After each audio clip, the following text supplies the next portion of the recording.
I cut open 5 oil filters that all claimed to protect your engine, and one of them was so poorly made it could actually cause damage in less than 10,000 miles. What surprised me most is that it came from a brand people trust.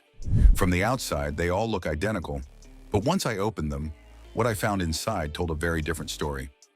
By the end, you'll know which filters truly protect your engine and which ones could slowly wear it out every time you drive. 1. The $5 no-name filter. Let's start with the cheapest one I tested, a no-name filter I ordered online for under $5. It looked fine until I opened it.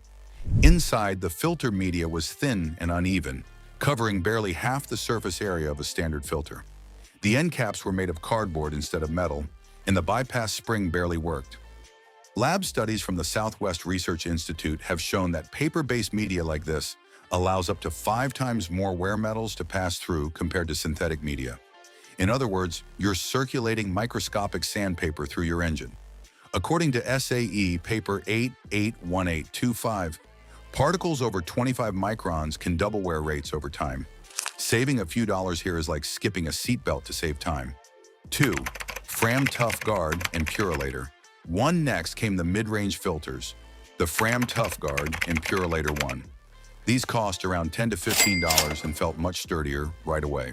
Both had metal end caps, silicone anti-drainback valves, and synthetic blend filter media. When I measured them, they averaged about 120 square inches of surface area, twice what I found in the cheap filter. This design traps more contaminants while keeping oil pressure stable. Tests following SAEJ 806 standards show that filters like these maintain flow and efficiency even after 5,000 miles. These are the filters most drivers should be using. They balance cost, performance, and durability far better than people realize. 3. Mobil 1 Extended Performance. Then came the Mobil 1 Extended Performance filter, and this one looked like something built for heavy-duty use.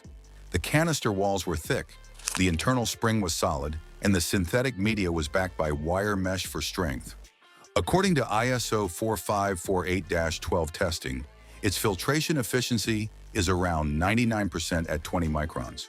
I also ran a cold flow simulation using 10W30 oil at 20 degrees Fahrenheit, and it held steady pressure with only a slight drop compared to a clean baseline. This design clearly supports extended drain intervals up to 15,000 miles, but it also costs more than most people need. For daily driving, it's overbuilt, but technically excellent. 4. K&N Performance Gold. Next was the K&N Performance Gold, which many people assume is top tier because of its racing reputation. It has a heavy shell and that familiar welded nut on top for easy removal. But when I opened it, I found fewer pleats and less surface area than both the Purolator and the Mobil 1.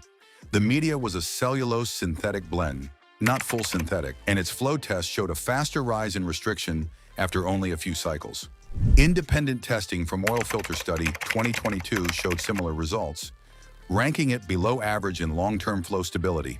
It is still well built and fine for short intervals, but for long-term protection, it's not as strong as its marketing suggests. 5. Royal Purple Extended Life. Finally, I opened the Royal Purple Extended Life filter, and this one was easily the most impressive build of the group. It used a full synthetic microglass media supported by metal mesh and aluminum end caps.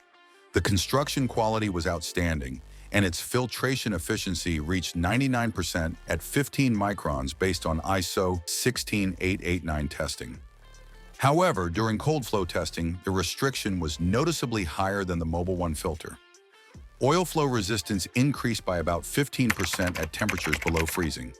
According to SAE technical paper 2005-01-1677, that kind of restriction can slightly delay lubrication during cold starts, increasing wear in harsh climates. It's an excellent filter for warm regions or high-performance engines, but maybe not the ideal choice for winter use. Results and conclusion. When I compared everything side by side, the data was clear. The cheap filter allowed too much contamination to pass through. The mid-range filters, especially the Purolator 1 and Fram Ultra Synthetic, offered the best balance of cost, flow, and filtration. The Mobil 1 and Royal Purple filters were the most advanced, but their real-world advantage only shows up during extended oil change intervals or under heavy use. Most drivers can safely stick with a good mid-tier filter and get nearly identical protection. The important thing is to avoid the ultra-cheap filters that look fine on the outside but fail inside where it matters most. This teardown proves that price and protection don't always go together. A well-engineered mid-range filter can protect your engine just as well as the premium ones if you change it on time. In the next video, I'll test these same filters after 5,000 miles of real driving to see how they actually hold up under heat and pressure. If you want to see which brands truly last, make sure you're subscribed. Thanks for watching, and I'll see you in the next Engine Insight Teardown.